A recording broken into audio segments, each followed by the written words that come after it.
युगों युगों से ये रीत चली आ रही थी कि सीएस तो सिर्फ ऑडिट ही करते हैं, सीएस सिर्फ ऑडिट में अच्छे होते हैं, सीए के साइन में पावर सिर्फ ऑडिट के लिए होती है, तो उससे सिर्फ ऑडिट कराओ। लेकिन फिर एक दिन एक मसीहा आता है और वो उन्हें बताता है कि नहीं, मैं तुम्हारा टैक्स भी बचा सकता हूँ। वो कहता है अरे भाई टैक्स भी बचा देगा हमारा? हाँ, सिर्फ टैक्स ही नहीं, मैं तुम्हारे अकाउंट्स भी बना सकता हूँ। अरे भाई तू अकाउंट्स भी बना देगा हमारे? हाँ, सिर्फ अकाउंट्स ही नहीं, मैं तुम्हारे इंटरनल कंट्रोल भी ठीक करा सकता हूँ। अरे सर कैसी बात कर रहे हो, तुम हमारे इंटरनल कंट्रोल भी ठीक करा दोगे? अरे हाँ, तू जो बोलेगा मैं वो करा सकता हूँ, तो बस पैसा फेंक के मारना मेरे मुंह पे, मैं गिरे हुआ पैसा भी उठाता है। तो उस दिन से हमने डिसाइड किया कि हम सिर्फ ऑडिट तक रिस्ट्रिक्टेड नहीं रहेंगे, और फिर जन्म हुआ रिलेटेड सर्विसेज का। So hey what is up everybody, माई सेल्फ CA चिराग गर्ग, और आज हम पढ़ने वाले हैं स्टैंडर्ड ऑन रिलेटेड सर्विसेज, आपका CA फाइनल का चैप्टर 9, जिसमें हम बात करेंगे कि एक CA ऑडिट के अलावा और क्या क्या चीज़ें और क्या क्या रिलेटेड सर्विसेज दे सकता है। ठीक है जी। तो जब उसने कहा कि भाई मैं ये भी कर दूंगा, मैं अकाउंट्स भी बना दूंगा, मैं टैक्स भी बना दूंगा, तो ICI को लगा कि रुको, स्टैंडर्ड्स लाने की जरूरत है। तो ICI ने 2 स्टैंडर्ड मुंह पे फेंक के मारे।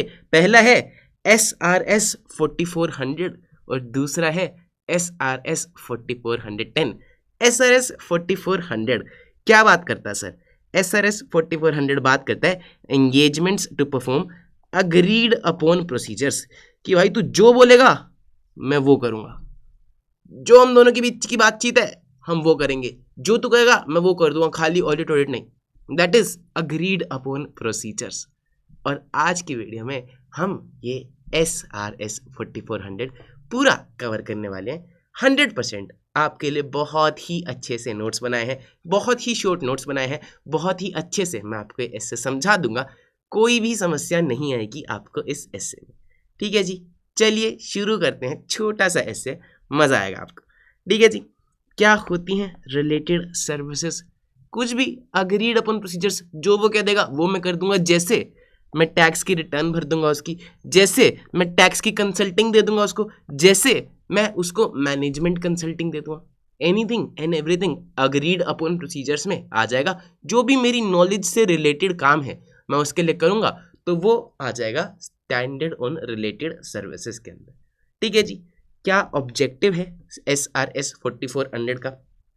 कह रहा है ऑब्जेक्टिव है to carry out procedures of audit nature to which auditor, entity and third parties have agreed and to issue a report on factual findings. देखो साहब, ऑडिट में हम लोग क्या करते हैं? अश्योरेंस देते हैं, तसल्ली देते हैं, लेकिन यहाँ हम किसी को कोई तसल्ली नहीं देते।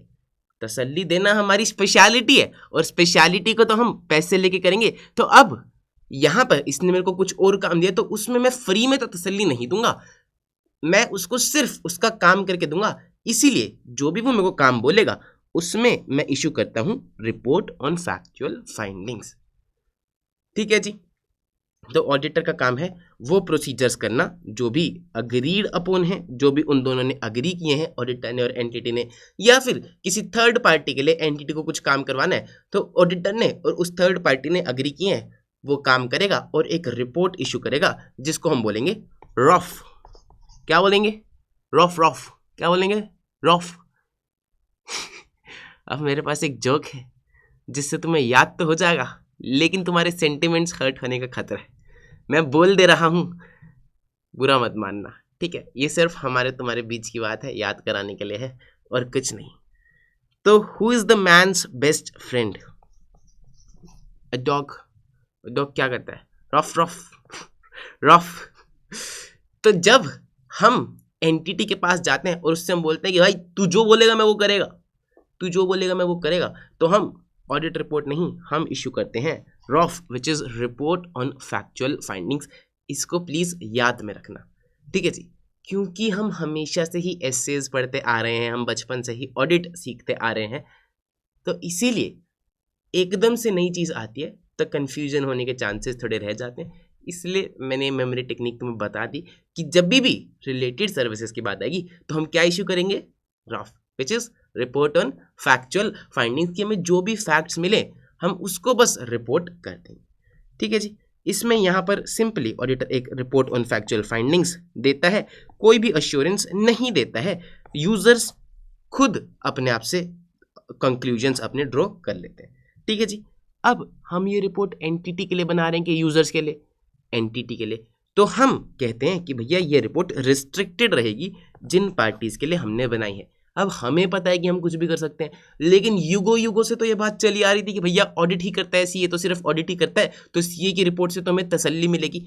अब क्योंकि एंटिटी को पता है कि मैं इससे कुछ और करा रही हूं, हमें पता है कि हम एंटिटी के लिए कुछ और कर रहे हैं, लेकिन बाहर वाला तो ये सोच सकता है कि भाई इसने तो तसल्ली ही दी होगी, और अगर बाहर वाले ने सोच लिया और हमारी रिपोर्ट गलत तरीके से पढ़ ली तो अपने तो लेने के देने पड़ जाएंगे।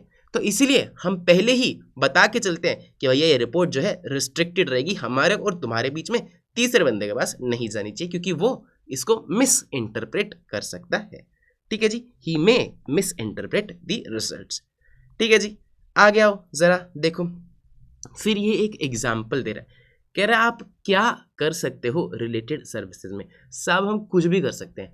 उसको बोलो फाइनेंशियल स्टेटमेंट्स बनवानी है, हम बना देंगे। उसने बोला कि भैया पीएनएल बना दो, हम बना देंगे। उसने बोला खाली बैलेंस शीट बना दो, हम बना देंगे। उसने बोला खाली क्रेडिटर्स का बैलेंस चेक कर दो, हम कर देंगे।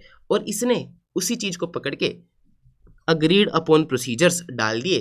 कह रहा क्या क्या प्रोसीजर्स आप परफॉर्म करोगे, जो जो वो कहेगा हम वो परफॉर्म करेंगे। कुछ एग्जांपल्स हैं अकाउंट्स पेबल की वैलिडिटी चेक करने के लिए कि जो भी क्रेडिटर्स हमारी किताबों में दिख रहे हैं वो सही हैं कि नहीं।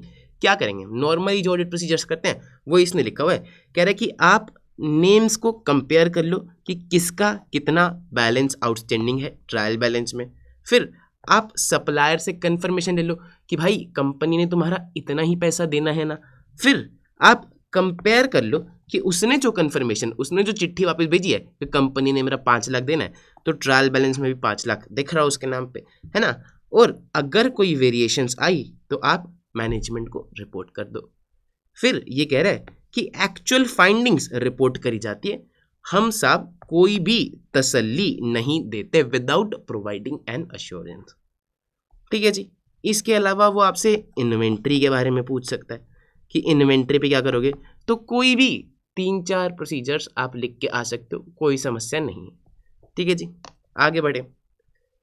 फिर एक बात बताओ, हमने पढ़े थे SQC1 SA 220 और प्रोफेशनल एथिक्स में भी हमने पढ़ा था, हमें कुछ कोड ऑफ एथिक्स का पालन करना पड़ता है, कुछ फंडामेंटल प्रिंसिपल्स का पालन करना पड़ता है। जब मैंने तुम्हें वो कहानी सुनाई थी कि वो लड़की ने सारा डेटा लीक कर दिया और एटसेट्रा एटसेट्रा, तो कुछ फंडामेंटल प्रिंसिपल्स होते हैं कोड ऑफ एथिक्स के, जैसे कि इंटीग्रिटी, सच बोलो, ऑब्जेक्टिविटी, किसी के बहकावे में बताओ, professional competence and due care, कि अपना काम ध्यान से करो, प्रोफेशनली कॉम्पिटेंट रहो, किसी की इंफॉर्मेशन को इधर उधर चुगली मत करो, कॉन्फिडेंशियलिटी एंड प्रोफेशनल कंडक्ट, तमीज से पेश आओ और टेक्निकल स्टैंडर्ड्स का फॉलो करो। तो ये कह रहा है कि यही सारे कोड ऑफ एथिक्स ये करते हुए भी लगेंगे, रिलेटेड सर्विसेज देते हुए भी लगेंगे। तुम उसका डेटा कहीं और नहीं पहुंचा सकते, हमेशा सच बोलना, किसी के बहकावे में मत आना। Basically these are the qualities of a good boy, और ममाज गुड बॉय आपको हर जगह रहना पड़ेगा। Fundamental principles code of ethics के, चाहे आप नौकरी कर रहे हो, चाहे आप प्रैक्टिस कर रहे हो, चाहे आप ऑडिट कर रहे हो, चाहे आप रिलेटेड सर्विसेज दे रहे हो, हर जगह वो लगते हैं। फिर एक और बहुत बढ़िया चीज हमने पढ़ी थी विच वॉज इंडिपेंडेंस। तो मुझे एक बात बताओ कि क्लाइंट तुम्हें खुद बता रहा है कि क्या करना क्या नहीं करना, तो क्या यहाँ पर तुम इंडिपेंडेंट होगे? क्या तुम्हारा इंडिपेंडेंट रहना जरूरी है? भाई हम तो क्लाइंट के पास ये कहते हैं ना कि तू जो बोलेगा मैं वो कर दूंगा, तू जैसे जैसे बोलेगा मैं वो कर दूंगा। तो यहाँ पर इंडिपेंडेंट रहना कोई नेसेसिटी तो नहीं, लेकिन ऐसा भी कोई केस हो सकता है कि अंबानी जी मेरे पास आए कि सीए साहब, मैं कहा जी अंबानी जी, सीए साहब मुझे ऐसा लग रहा है कि मेरी मैनेजमेंट है ना कुछ गड़बड़ कर रही है, तो आप प्लीज़ एक बारी वो फाइनेंशियल स्टेटमेंट्स फिर से बनाओ ताकि मुझे पता चले कि सही इन्होंने बनाए हुए कि नहीं। या फिर आप प्लीज़ एक बारी वो डेटर का बैलेंस फिर से निकालो, मुझे पता चले ना कि वो डेटर का बैलेंस एक्चुअल में कितना है। तो उनने मेरे को एश्योरेंस देने को नहीं कहा, उनने बस एक चीज़ वापस से कैलकुलेट करने को कहा, this is an agreed upon procedures. और अंबानी जी कह रहे कि साहब मैनेजमेंट से आप इंडिपेंडेंट रहिएगा, मैनेजमेंट की आपकी कोई मतलब नहीं है, आप सारी चीज़ें मुझे आके रिपोर्ट करेंगे। तो यहाँ पर हमारे कॉन्ट्रैक्ट की टर्म्स बोलती हैं कि आपको इंडिपेंडेंट रहना है, तो आपको इंडिपेंडेंट रहना होगा। कह रहा है इंडिपेंडेंस कोई रिक्वायरमेंट तो नहीं है अग्रीड अपॉन प्रोसीजर्स में, लेकिन टर्म्स ऐसा कह सकती हैं, टर्म्स में रिक्वायर द सेम। लेकिन अगर टर्म्स में भी ऐसा कुछ नहीं लिखा तो इंडिपेंडेंस कोई रिक्वायरमेंट नहीं है, ठीक है। लेकिन युगों से तो सब यही सोचते आ रहे हैं कि ऑडिटर तो साहब इंडिपेंडेंट होता है। तो अगर हम इंडिपेंडेंट नहीं है कहीं पे तो हम बता देंगे स्टेटमेंट लिख के रिपोर्ट ऑन फैक्चुअल फाइंडिंग्स में कि भैया हम इंडिपेंडेंट इस एंगेजमेंट में नहीं है और ना ही हमारे इंडिपेंडेंट रहने की जरूरत थी, ठीक है जी। फिर क्या यहाँ पर टर्म्स ऑफ एंगेजमेंट बनेंगे?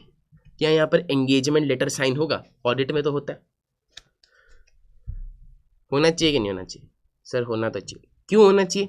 क्योंकि भाई वो ही मुझे बता रहा है कि क्या करने का है, कैसे करने का है, तो मैं उसको लिख के उसके साइन करा लेना चाहता हूँ कि कल को वही अपनी बात से पलट गया तो मेरे पास एविडेंस होना चाहिए। ऑडिट तो चलो फिर भी एसेस के हिसाब से हम करते हैं, लेकिन यहाँ तो उसने ही मेरे को सब कुछ बताया है और उसने मेरे को कहा कुछ और अपने मन में सोचा कुछ। ऐसा हो सकता है उसने अपने मन में सोच लिया कि अकाउंट से बना रहा है, कल को ऑडिट भी यही कर देगा, तो लिखवा के ले लेना बहुत जरूरी होता है। इसलिए यहाँ पर तो टर्म्स ऑफ एंगेजमेंट बनेंगे ही बनेंगे। क्या क्या चीज़ें उसमें अग्री करेंगे हम कि भैया किस प्रकार की एंगेजमेंट है, क्या तुम मुझसे कराना चाहते हो, और फैक्ट कि भैया एक स्टेटमेंट एक फैक्ट हम उसमें लिखेंगे कि जो प्रोसीजर्स हम कर रहे हैं वो कोई ऑडिट नहीं है, वो कोई रिव्यू नहीं है और इसीलिए हम कोई एश्योरेंस कोई तसल्ली नहीं दे रहे हैं, ठीक है जी। हम एंगेजमेंट लेटर में पर्पस बताएंगे कि भैया एंगेजमेंट का पर्पस क्या है। हम आइडेंटिफाई करेंगे फाइनेंशियल इंफॉर्मेशन कि किस चीज़ के ऊपर हम अग्रीड अपॉन प्रोसीजर्स लगाने वाले हैं। क्या हम डेटर्स के ऊपर प्रोसीजर लगाने वाले, क्या हम क्रेडिटर्स के ऊपर प्रोसीजर्स लगाने वाले, क्या हम इन्वेंट्री के ऊपर प्रोसीजर्स लगाने वाले, वो फाइनेंशियल इंफॉर्मेशन जिसके ऊपर हमें प्रोसीजर्स लगाने हैं वो हम आइडेंटिफाई करेंगे। अब यहाँ पर सर लिखा तो हुआ है फाइनेंशियल इंफॉर्मेशन, लेकिन ये नॉन फाइनेंशियल इंफॉर्मेशन भी हो सकती है। हमसे इन्वेंट्री काउंट भी कराया जा सकता है ना, तो नॉन फाइनेंशियल इंफॉर्मेशन भी आती है, बस यहाँ पर लिखा फाइनेंशियल हुआ है खाली। फिर हम एंगेजमेंट लेटर में ही डाल देंगे NTE ऑफ स्पेसिफिक प्रोसीजर्स, क्योंकि वो हमें बताएगा पहले ही। यहाँ पे तो हमें सोचना ही नहीं कि हमें क्या करना है क्या नहीं करना, यहाँ पे तो हमें रिस्क असेस करना ही नहीं, वो बता रहा है कि साहब ये कर लो, तो वो हम एंगेजमेंट लेटर में डाल देंगे, ठीक है जी। और हम एक चीज और डालेंगे, limitation on distribution of report, कि सर ये जो रिपोर्ट आपको मिलेगी, रॉफ आपको मिलेगी, ये आप तक ही रहनी चाहिए, किसी और के लिए नहीं है। कभी कभी ऐसा हो सकता है कि डिस्ट्रीब्यूशन, पहले तो ये बोल रहा है कि डिस्ट्रीब्यूशन रिस्ट्रिक्टेड रहेगी उन पार्टीज तक जिन्होंने अग्री किया आपस में प्रोसीजर्स, लेकिन अगर ऐसी limitation is in conflict with legal requirement, अगर लॉ कुछ और कहता है, लॉ कहता है कि सर आपको ये रिपोर्ट बना के सेबी को सबमिट करनी पड़ेगी, RBI को सबमिट करनी पड़ेगी, किसी रेगुलेटर को सबमिट करनी पड़ेगी, लॉ ये बोलता है कि आपको ये रिपोर्ट बना के पब्लिश करनी पड़ेगी, तो ऐसे केस में हम तो खाली अग्रीड अपॉन प्रोसीजर्स कर रहे थे सिर्फ उनके लिए जो हमें अपॉइंट कर रहे हैं, तो हम ऐसे केस में एंगेजमेंट को एक्सेप्ट नहीं करेंगे अगर लॉ ये बोलता है कि आपको अपनी रिपोर्ट पब्लिक करनी पड़ेगी, क्योंकि वो पब्लिक के लिए नहीं है और पब्लिक अगर उसे देखेगी तो मिस इंटरप्रेट करेगी, इसीलिए हम वो एंगेजमेंट ही एक्सेप्ट नहीं करेंगे।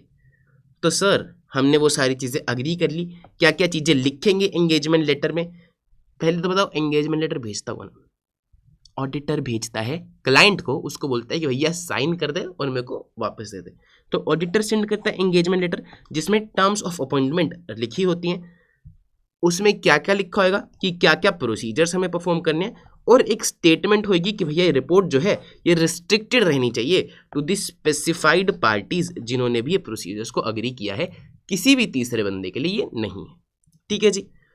कौन से प्रोसीजर्स हम लगा सकते हैं, वही प्रोसीजर्स यार जो ऑडिट में लगाते हैं। कितनी तरह के प्रोसीजर्स होते हैं ऑडिट में? 7 तरह के। कौन से? देखो मेरी तरफ, 4 तो होते हैं रिस्क असेसमेंट वाले, इंक्वायरी, देखो इंक्वायरी बातचीत करना, इंस्पेक्शन ऑब्जर्वेशन देखना, प्रोसेसेस को, ऑब्जर्वेशन यानी कि प्रोसेस को देखना, इंस्पेक्शन यानी कि डॉक्यूमेंट्स को देखना, एनालिटिकल प्रोसीजर्स यानी कि दिमाग लगा के ऐसी ऐसी रिलेशनशिप्स निकालना कि हम डेटा के बीच में खामियों को पकड़ पाए। एनालिटिकल प्रोसीजर्स, ठीक है, 4 तो ये गई। कौन सी? Inquiry, observation, inspection, analytical procedures. उसके बाद इंक्वायरी पे भाई तुमको भरोसा नहीं हो रहा, तुम पूछ रहे हो मैनेजमेंट से, लेकिन तुम्हें मैनेजमेंट की बात पे भरोसा नहीं, तो तुम क्या करोगे? एक्सटर्नल कंफर्मेशन ले लोगे। एनालिटिकल प्रोसीजर्स पे तुमको भरोसा नहीं, तुमको लग रहा है कि भैया डेटा के बीच में रिलेशनशिप निकाल रहा हूं लेकिन डेटा ही गड़बड़ हुआ तो तुम रिकम्प्यूटेशन कर लोगे, क्लेरिकल एक्यूरेसी को चेक कर लोगे, ठीक है। तो ये आपके कुछ प्रोसीजर्स हैं जो आप यहाँ पर करने वाले हो। बस एक री परफॉर्मेंस यहाँ पर नहीं है, बाकी 6 प्रोसीजर्स यहाँ पर हैं। लास्ट में है रिपोर्टिंग। कह रहे सर आपकी रिपोर्ट को बताना चाहिए कि क्या पर्पस था आपके प्रोसीजर करने का, कि आप डेटा चेक करना चाहते थे, क्रेटा चेक करना चाहते थे, क्या क्या फलाने प्रोसीजर्स आपने किए हैं वो डिटेल में बताने चाहिए, और क्लियरली ये मेंशन करना चाहिए कि भैया हमने कोई ऑडिट, कोई रिव्यू परफॉर्म नहीं किया है। रिपोर्ट का फॉर्मेट क्या आएगा? सबसे पहला टाइटल। असली रिपोर्ट भी मैं तुम्हें दिखा देता हूँ, ICAI ने डाल रखी है अपने उस पर, किताब में नहीं है बट वैसे डाल रखी है सैम्पल बेसिस के लिए, ऑडिटर्स के लिए, तो मैं तुम्हें दिखा देता हूँ। अच्छा मुझे एक बात बताओ, ऑडिटर से मुझे याद आया कि सर तुम यहाँ पर अपने आप को ऑडिटर बोलोगे कि प्रैक्टिशनर बोलोगे? ऑडिटर बोलोगे कि प्रैक्टिशनर बोलोगे? प्रैक्टिशनर हो तुम, ऑडिटर नहीं हो। ऑडिटर का काम है ऑडिट करना, तसल्ली देना। यहाँ पर तुम ऑडिटर नहीं हो, लेकिन कहीं कहीं हो सकता है कि इसने ऑडिटर लिखा हो। ICAI में ये देखो ये लिखा ऑडिटर, तो यहाँ पर इसने स्पेसिफिकली बोला हुआ है कि ऑडिटर का मतलब नहीं, हम स्टैट्यूटरी ऑडिटर नहीं बोल रहे हैं, हम बस ईज के लिए ऑडिटर बोल दे रहे हैं क्योंकि हमारे मुंह पे वो चढ़ा हुआ है। तो ऑडिटर का मतलब CA ही है, स्टैट्यूटरी ऑडिटर नहीं है। वो स्टैट्यूटरी ऑडिटर हो भी सकता है, नहीं भी हो सकता है, ठीक है जी। रिपोर्टिंग में सबसे पहले आता है टाइटल। तो देखो टाइटल ये रहा साहब, title report on factual findings in connection with agreed upon procedures. फिर है एड्रेसी, अपॉइंटिंग अथॉरिटी यूजुअली यहाँ पर एड्रेसी होती है जिसने हमें अपॉइंट किया, to those who engaged the auditor, ठीक है जी। फिर identification of specific information to which agreed upon procedures have been applied. किस इंफॉर्मेशन पे आप प्रोसीजर करने वाले हो वो बताओगे। We have perform the procedures agreed with you with respect to accounts receivable. हमने डेटर्स पे प्रोसीजर्स करे हैं, ठीक है जी। फिर ये कह रहा है statement that procedures perform with those agreed upon with the recipient. एक स्टेटमेंट आप दोगे जिसमें आप ये लिखोगे कि जो जो प्रोसीजर हमने करे वो वही प्रोसीजर हैं जो उसने हमारे साथ अग्री करे थे। देखो कहाँ लिखा है यहाँ पर, The procedures were performed solely to assist you in evaluating the validity of accounts receivable and are summarized as below। कि सिर्फ आपको असिस्ट करने के लिए थे। देखो जी, statement that engagement was performed as per SRS applicable to agreed upon procedures. कह रहे कि आप एक स्टेटमेंट दोगे कि हमने SRS के हिसाब से काम करा है। We have the engagement was undertaken in accordance with statement of standard of related services. फिर आप आइडेंटिफिकेशन करोगे पर्पस, कि क्या पर्पस था, तो हमने बता दिया कि क्या पर्पस था। ये पर्पस था वैलिडिटी ऑफ अकाउंट्स रिसीवेबल्स, है ना, validity of accounts receivable check करना। ये इसने यहाँ पर शायद नहीं लिख रखा है पर्पस, कोई बात नहीं, और आगे बढ़ो। फिर क्या क्या प्रोसीजर्स हमने करे, list of the specific procedures. तो साहब ये रहे वो 4 प्रोसीजर्स कि हमने ये चीज़ें करी, हमने ये कंपेयर करा, हमने कस्टमर की स्टेटमेंट ली, हमने कंपेयर करा, ये सारे प्रोसीजर्स हमने करे। आगे description of the auditors factual finding, उसको जो भी गलतियाँ मिली, उसको जो भी एरर्स मिले, वो सारी चीज़ें वो बताए, ठीक है। तो ये रही हमारी findings with respect to item 1, हमें ये मिला, विद रिस्पेक्ट टू आइटम 2 हमें ये मिला। हर एक प्रोसीजर की फाइंडिंग वो बता देगा। प्रोसीजर 3 के लिए हमें क्या मिला, प्रोसीजर 4 के लिए हमें क्या मिला। ठीक है जी। स्टेटमेंट कि procedures do not constitute audit और review and this is not an assurance engagement, हमने कोई अश्योरेंस नहीं की है। ये देखो ये रहा, because of the above procedures do not constitute, या तो ऑडिट या तो रिव्यू नहीं है, इसीलिए हम कोई अश्योरेंस नहीं दे रहे हैं। अगला कह रहा है एक स्टेटमेंट ये भी देंगे कि अगर साहब हमने ऑडिट या रिव्यू करा होता, अगर had the auditor has performed audit और review other matters might have come to light, और भी चीज़ें हमारी नज़र में आती जो हम रिपोर्ट करते। ठीक है, had we performed additional procedures, और भी चीज़ें हमारी नज़र में आती जो हम रिपोर्ट करते। फिर हम एक स्टेटमेंट नहीं कि भैया रिपोर्ट जो है सिर्फ उन्हीं के लिए है जिसने हमें अपॉइंट किया था, जिसने अग्रीड अपॉन प्रोसीजर्स अग्री किए थे। Our report is solely for the purpose set forth in the first paragraph, कि ये किसी और पर्पस के लिए यूज करने के लिए नहीं है। फिर लास्ट में एक स्टेटमेंट देगा कि report relate to accounts items specified and does not extend to financial statement as a whole, कि जो अकाउंट्स में हमने आइटम्स बता रखे हैं जैसे कि डेटर्स के बारे में रिपोर्ट थी, तो ये सिर्फ उसी के लिए रिपोर्ट है, पूरी फाइनेंशियल स्टेटमेंट के लिए नहीं। Report relates only to accounts and items specified above and does not extend to financial statements. फिर डेट, प्लेस और सिग्नेचर, डेट, प्लेस और सिग्नेचर। ठीक है जी, इस तरह की आपकी रिपोर्ट रहती है। मैंने आपको रिपोर्ट भी दिखा दी। आगे अगर आप आओ डॉक्यूमेंटेशन, कह रहे हैं मैटर्स इम्पोर्ट, क्या क्या चीज़ें ऑडिटर डॉक्यूमेंट करेगा, जिस भी चीज़ से उसे एविडेंस मिला वो डॉक्यूमेंट करेगा, और एविडेंस डॉक्यूमेंट करेगा कि भैया हमने अपनी पूरी एंगेजमेंट SRS 4400 के हिसाब से करी है। ठीक है जी, ये आपका छोटू सा क्यूट सा एस्से है जिसमें मैंने आपके सारे पॉइंट्स कवर कर लिए हैं। क्या सर इतने नोट्स इनफ है? हाँ जी, इतने नोट्स 100% इनफ है। आप शांति से इसको पढ़िए, इसको याद करिए, इसके भरोसे आप पेपर देने चाहिए, आप पूरे नंबर स्कोर कर सकते हैं। इतने नोट्स बिल्कुल इनफ है। क्या सर ये नोट्स हमें मिल जाएंगे? जी हाँ, ये नोट्स आपको मिल जाएंगे, या तो वेबसाइट से मिल जाएंगे, डिस्क्रिप्शन में लिंक गिवन होगा, या फिर मेरे टेलीग्राम चैनल @CA विद चिराग पे आपको ये नोट्स मिल जाएंगे। आप वहाँ से भी जाकर डाउनलोड कर सकते हैं। कोई भी डाउट, दिक्कत, परेशानी हो, आई एम ऑलवेज हियर। मेरा व्हाट्सएप नंबर है 9817664456। ये मेरा व्हाट्सएप नंबर है, इसमें प्लीज़ व्हाट्सएप ही करना। ठीक है जी, मैं मिलता तुमसे अगली वीडियो में, तब तक के लिए good bye, tata, take care, love you ढेर सारा, बाय बाय।